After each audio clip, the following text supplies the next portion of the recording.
I think most people know during times of pain and trauma and horror, in order to heal, that it is our relationships and interactions with others that help us along our way. Unfortunately, a lot of times our interactions and relationships with other human beings is very complicated. And at times like this, I think many people know that different animals really help to shape and comfort us. Horses for Heroes is an organization that helps veterans who are suffering, who may have PTSD or just having a really hard time,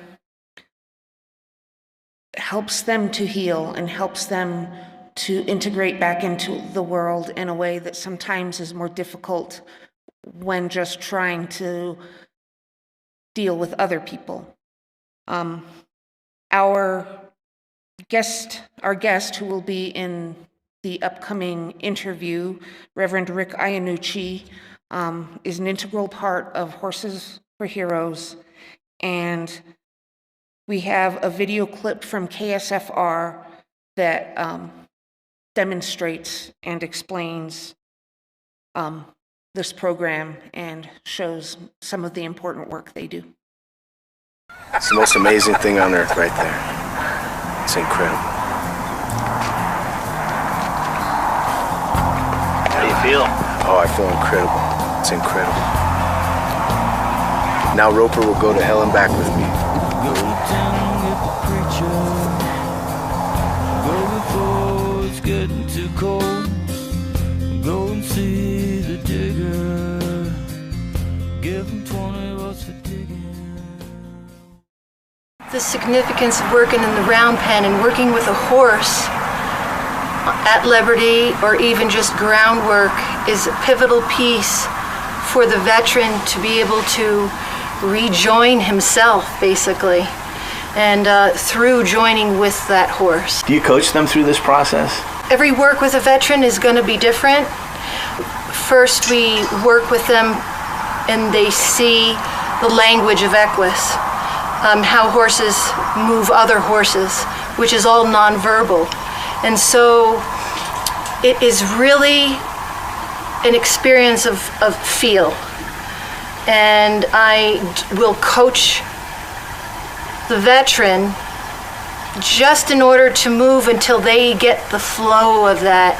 And then you can start seeing that experience happening, that feeling that they get inside, and then they're in that zone. And then there's no further coaching necessary. So they're moving that horse around using their personal, presence? Yes, they are working with their, It's I their want to say chi. personal. Yeah, it's their chi, and they're used to doing that in combatives and military situation. So they know what command presence is. They know how to get back inside themselves to project that.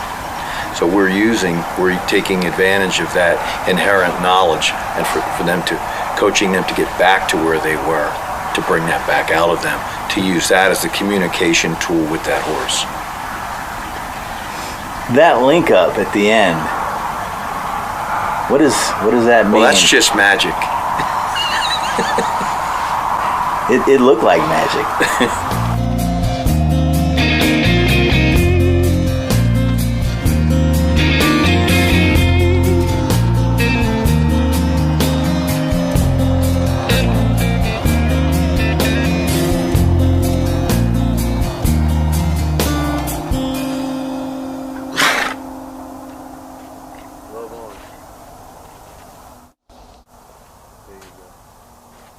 The significance of that is that the outlining of that veteran getting his head and heart in one spot. The only way a horse is going to partner up with is if we're together. And so the horse is that bridge for that physical transformation that is viscerally felt through the veteran's body. As Paul has said in other times, sharing with us, he started to feel within his body something he hadn't felt for quite some time. So it's that, for lack of a, or to really zone in on it, it's my soul is back in my body, is really what it is. That's that transcendent gift that we talked about earlier, that the Creator gave us, where we are using that horse, or the horse is with us, to make that bridge between the physical world and the spiritual world. It's incredible. How do you feel? Oh, I feel incredible. It's incredible.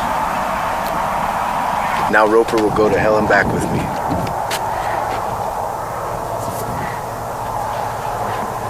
Because he knows you've run through hell with a can of gas For him. That's right.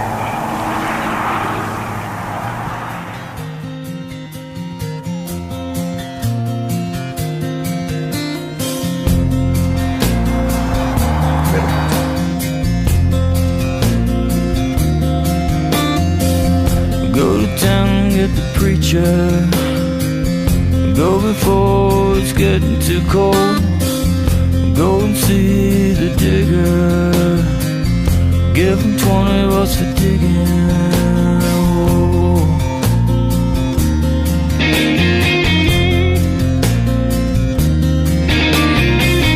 Tree branches are all swinging. Dirt devils blowing down the road.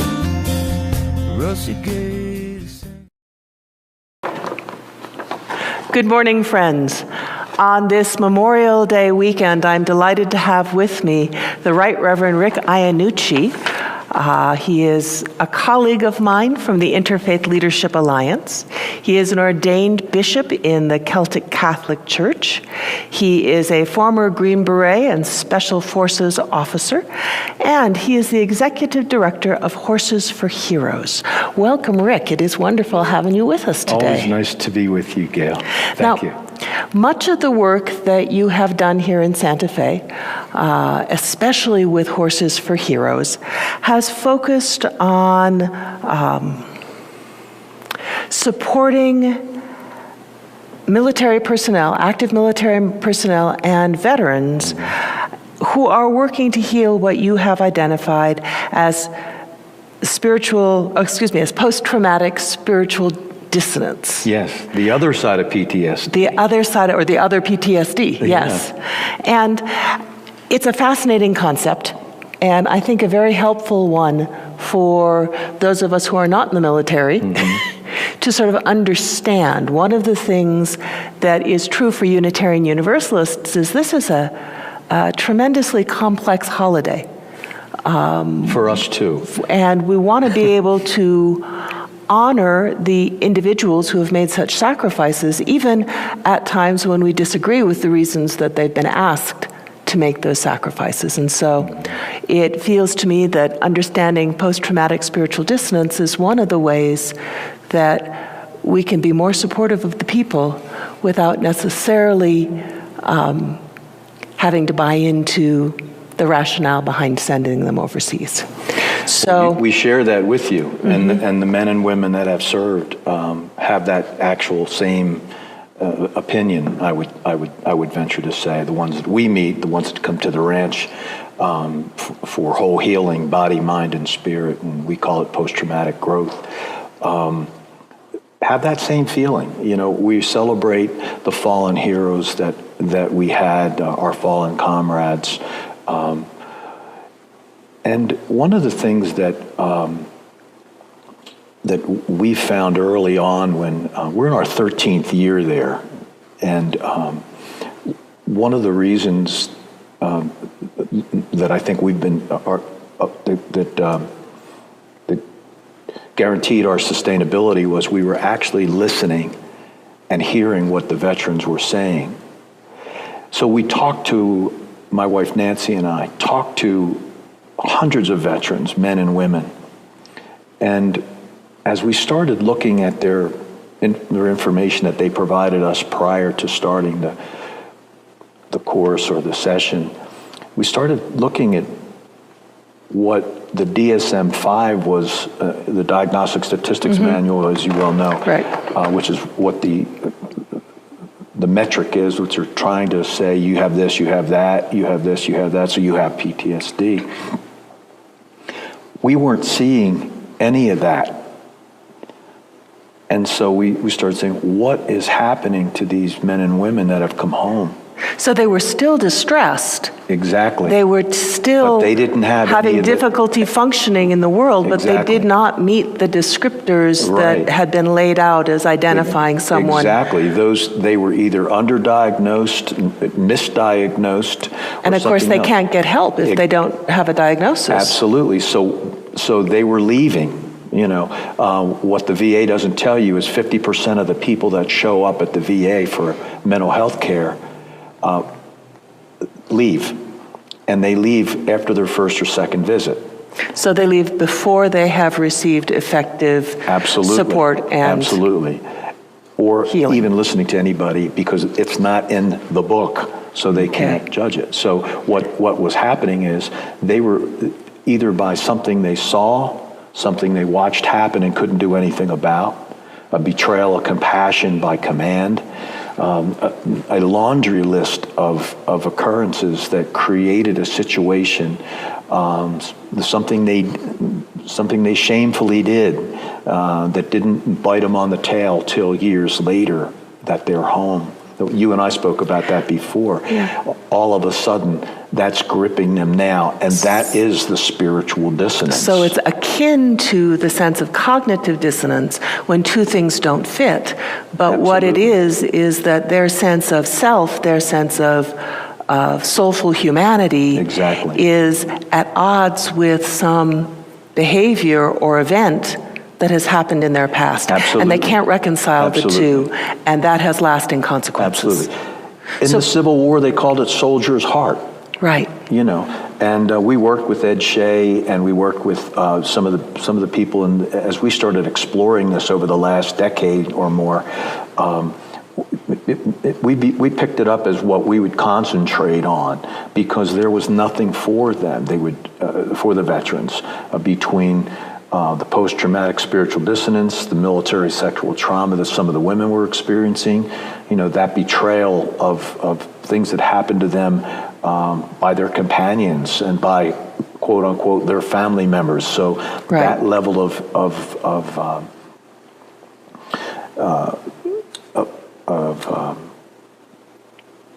trauma was incestuous, you know. So trying to process all that is very, very difficult. So that's how we identified it and said, we're not seeing this. Here's what we're seeing. So let's work on that. Okay, so you have an individual, or sometimes you have a group of individuals who come to you out at the ranch, and you offer a really different kind of program, I think. Because you're working with horses, you're out on the ranch, you're taking the skills that they maybe learned in the military and completely repurposing them in a different way with ranch life. But they have this other companion, right? They have this other companion, the horse that they're working with, as well as with human coaches. So the context is really different. Tell us a little bit about what you actually do with folks when they join you out at the ranch. One of the things that's we have quite a few Native Americans. You know, the Native American population has the highest per capita population of veterans. You know, so and we are in an area that obviously the Pueblos, and a part of my charge as the Bishop of the Southwest is the Diocese of Southwest. I have Indian country as well. So we have Navajos coming in, Diné coming in from there, and the Pueblo people. So what we started looking at was, how did they relate to their world post-combat? And one of the things that we had, and I've been doing horses since 1967 myself, so I grew up with horses. So it's what I knew. So one of the things that we we adopted as part of our mantra was, the horse is a gift of transcendence that came from our Creator as the bridge between the physical world and the spiritual world. So if we start out with that as a premise, then we've already gotten a couple things going. Acknowledgement of a good and great Creator, universal in nature for everyone, creation, and a gift that we've already received. Well, not as just a gift, but this gift is a bridge and a trustworthy guide, absolutely, right? Absolutely. And so when we start off in that respect, and that with that, and my Celtic tradition is very akin to the native tradition as well. So if we start off with that premise, then everything we build from there, from creation on out, is non-threatening, non-judgmental, and only used for good. Okay. And so your participants show up at the ranch. Is there a mix of sort of classroom time and group time and counseling time and horse time? Absolutely. So what we do is we start off everybody trying to get a base level. We actually have an MD on staff, and he's part of he was the former with Yale School of Medicine's PTSD research group. He lives here now, Dr. Jerry Valentine. And we'll start off with bringing them in. And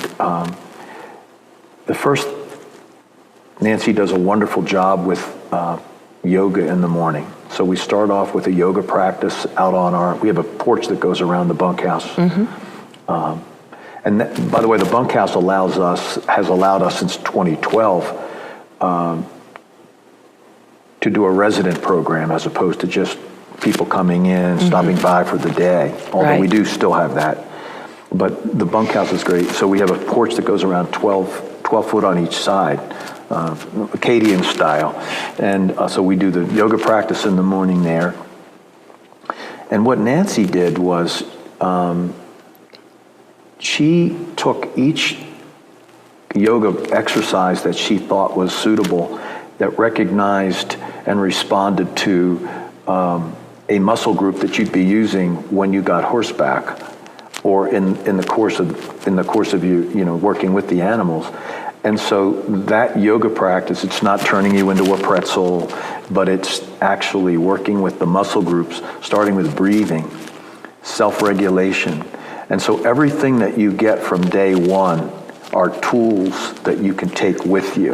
So they can take the yoga practice with them, and the yoga practice is the scaffold then for being able to work with the horses. Absolutely. And so we move from that into community breakfast, and we feed everybody. It's just... It's what you do. That's what we do.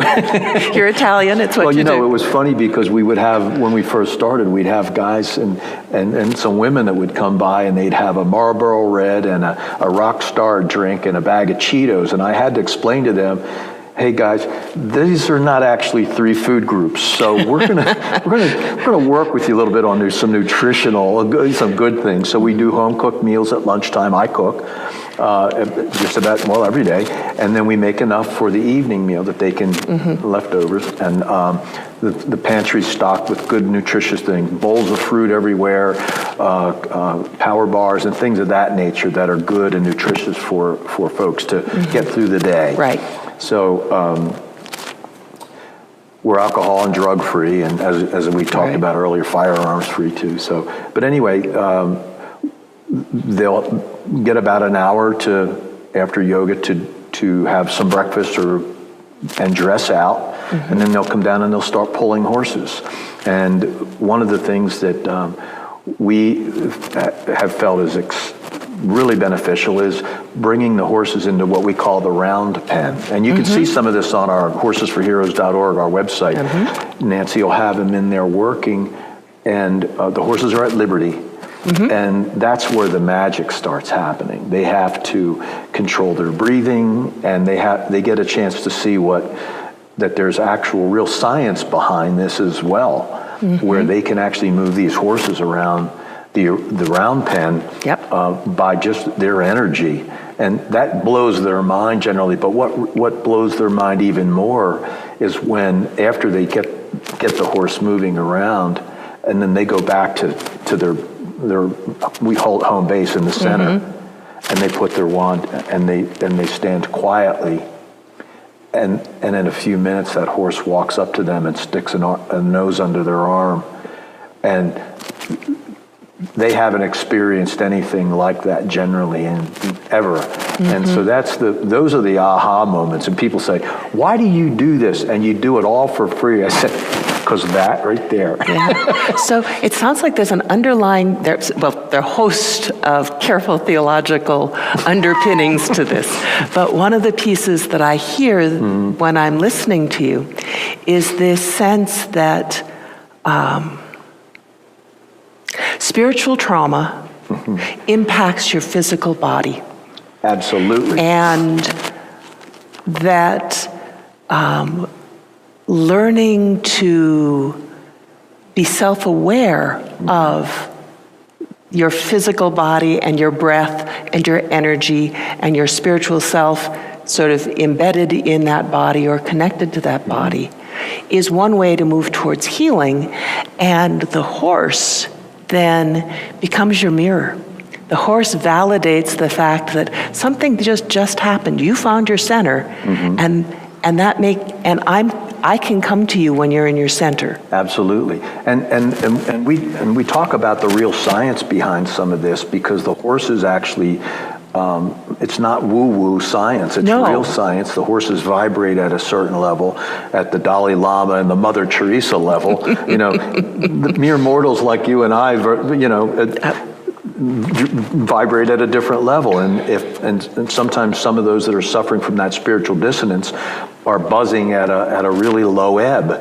So we're trying to, with this practice, trying to bring them back up, to get them back up to that level with that horse, and that gives them a good idea of where their energy, where their spiritual, their physical, their emotional energy lies, is right there. As we bring them up to that, that's when they start having the aha moments, and that's why they say we've never experienced anything like this. Wow. So, post-traumatic spiritual dissonance happens when something in your past doesn't compute with your sense of who you are and who you want to be. Yeah. And it manifests in your physical body. Absolutely.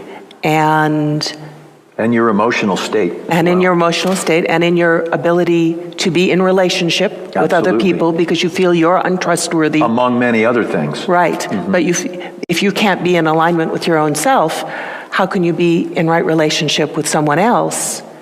And so the heart, maybe, of the work that you do out at the ranch is to help people become aware, because when they're aware of their essential wholeness still, that they're still whole, that they're still beloved, that they're still worthy. Exactly. And the horse can see their worthiness through all of it. Exactly, and makes no judgment, by the way. And makes no judgment. So, and some of the things, and you're really right on it. One of the things that we started seeing was, and working with, is how does it happen that they become so misaligned spiritually? Yeah. And one of the things is that many of these young people, and I call them young people because you and I are about in the same category, God love them, but many of them have been disenfranchised from their denominations, their traditions, for one reason or another. Maybe it's through divorce, and now they don't feel they can go back to that particular church, or something they've done. They're recovering Baptists, or disenfranchised Catholics, or whatever they might be, and we see a hodgepodge of all of that. But what we see is there's a as the UUs believe, there's a divine spark, and as we all believe, there's a divine spark that they need to get back in touch with. When we can connect them back to that divine spark through through many different things, and the first one is that horse. The second thing is the belonging that they have as they unite with each other at table, and that's why I cook every meal and we eat together. You know, food, faith, all those things combined, and family, because they are still family. They came from that same world, that same combat world. And one of the things that we do, we join hands before we eat, and nobody touches a thing as good as it smells until we say a blessing. And the blessing is basically, and all we ask is, what are you grateful for today? And I had some of my hard butt Marines would say, well, I don't say, I never did, you know. And then I said, what are you grateful for? And then we sit back and hear some of the most beautiful blessings. And Nancy and I look at each other and go, the guy that doesn't say that, do this, you know, okay. You know, what are your questions? Beautiful. So, and so we do that as a form of gratitude. And it centers us together, it draws us together, and it allows us again to belong. You know, once they belong, they start behaving in a certain way. We start seeing that manifest differently. And once they behave that certain way, and this is a Diana Butler Bass, if you've ever read her, she says the same thing. Then the belief systems start getting reinforced. Right. You know, and we've had Buddhists and different folks come out, and I've had Geshe Sharab that's from the Buddhist temple here with our guys and sit at table with us. And when we have that connection, that's when the universality of that divine spark occurs, and they know then that whatever they have done, you know, they're on the path to forgiveness. But we also tell them this, that's fine, this is good, but you got to do one more thing. And it's a little trickier. And they say, what? I said, you got to forgive those that wronged you.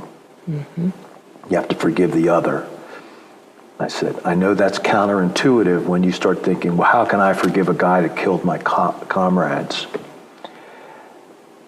And I say, well, how can you not? If you continue to harbor that, then that evil has you has won. It's like carrying that rucksack of hate around with you. Set it down. Take those big things out, because they're like big rocks in your rucksack, and they all know what a rucksack is. And that will start setting you free. That doesn't mean you condone their activities and their action. It just means that you're not accepting that as your premise for how you're going to live your life. And you might even begin to have the inkling that they were just as trapped in the situation as you were. Absolutely. There's a friend of ours is a Catholic priest, Juno, and he's here in the diocese. And sometime back, we did a retreat together, a one-day retreat, and he was a former Marine, wounded 2 or 3 times, and he does a talk about how I learned about forgiveness from my enemy, and it's riveting. And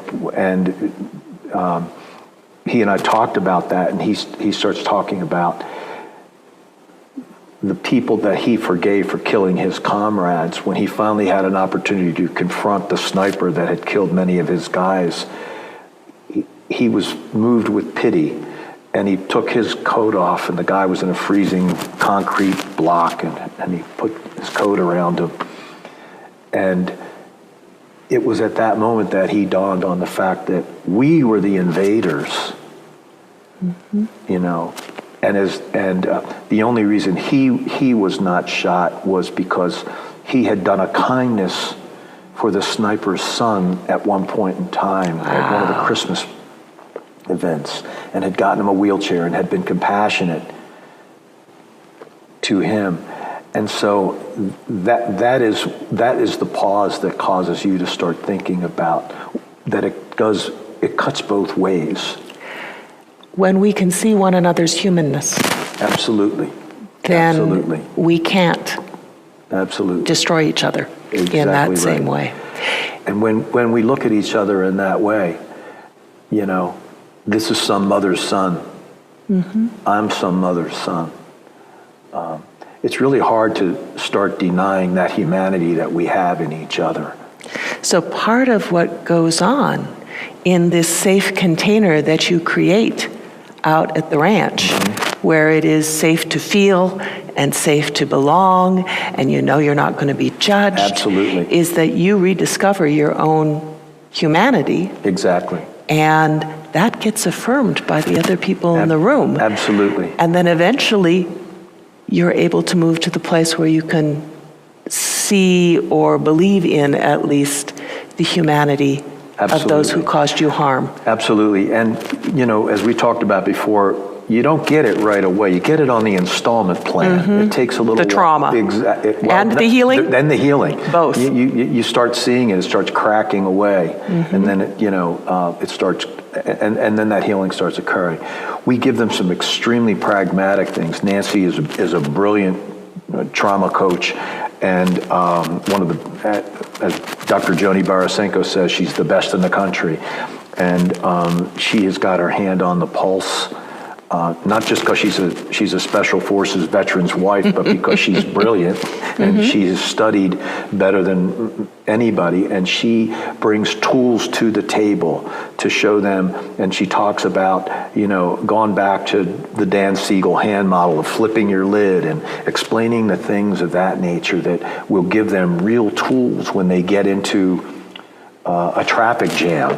How to breathe. And then they again. get triggered. Exactly. So we give them through all the, as you were saying before, do you do some academically? Yes, we do. The second part of the day is filled with all those type of classes and things of that nature. But you give them the experience first that they can build on top of, so that the academic stuff makes sense. It's done concomitant. It's done in a symbiotic fashion. We do that in the morning, so then in the afternoon, plus with the pause in the middle of sitting at table with one another. And belonging and having your humanity reinforced. Exactly. So it's a formula that we've developed and have carried for 13 years, and it's working for us. And as long as we've got a Holy Spirit, a wild goose, as many of us say, that continues to inspire us. And people say, well, you're a faith-based program. I said, no, we're not. And they go, excuse me? You've got Isaiah 6:8 as your on your say. I said, no, we're a spirit-driven program. There's a real difference. Okay. Absolutely. And that's how, and that's how we have a little chapel on the place that is, interfaith, and we welcome everyone. We've got, everything on there we've built ourselves. Most of it I built with a couple of our wounded guys, and it's just a great, restful, peaceful attitude. People say, "Hey," my veterans say, "When I come through the gateway, we have going to the Texas style gateways." He says, "My barometric pressure comes right down." I said, "Good," But we had a beautiful one of our veterans. After a day, we were watching the sun go down, and it was a female veteran, and she went out, and she was like staring off at the Cerritos Hills while the sun was going down. And I said, "Hey, you okay?" And she said, "I'm good." She says, "I think I've got it figured out, what happens here." I said, "Yeah, what is it?" And she said, "You give us all hope." And I went, "Okay." And she continued to stare off there, and I thought, if you can leave another human being with someone with something like hope, that's pragmatic hope, that's optimistic, with tools that they can take, that is going to add to their spiritual and resilience, what can be better than that? What better gift can we give them? Well, and I think you don't just give them hope. They know you're still there if they need you again. One of the things that is the hallmark, people say, well, what's the key to how you do things? I said, I think the key is threefold. The first thing is that from our perspective, bringing them together, bringing them to this, is that we have to be authentic in what we do. I think soldiers, especially sailors, airmen, Marines, male and female, have a BS detector that's very tuned in. Finally honed. Exactly. Yes. Finally honed. Well said. So the authenticity is critical. Coming from my perspective of been there, done that person. The second thing is what you're doing with them to affect their healing has to be relevant to what they're experiencing as they leave you. They're not going to be there, but what their experience was, is, and what will be. So you have to be relevant to that. What you do and what you leave them with has to be relevant. And the third thing is it has to be done with compassion. It has to be done from the heart. And if you don't have those magic three, the Trinity, so to speak, of divine elements, go back to the drawing board and try something different. Try again. Because that's what we found that absolutely works. Well, I am delighted that you were willing to come and share this morning. And I look forward to more conversations and maybe a conversation with Nancy as well. You shall. Do I have time to read? This is something I wrote for the Gold Star Mothers for Memorial Day. Sure, that would be wonderful. So let's do two things. Let me just let people know that Horses for Heroes program is here in Santa Fe. They are totally free to the veterans. They are completely self-funded and independent of any outside government or other agency. We have no reporting requirements or any of that nature. It's totally free for veterans. And one of the things that we have started doing is working with couples, and we've been extremely successful with couples. So they have a wonderful website, and you may want to check out their website. And know that we will be in communication as things go forward.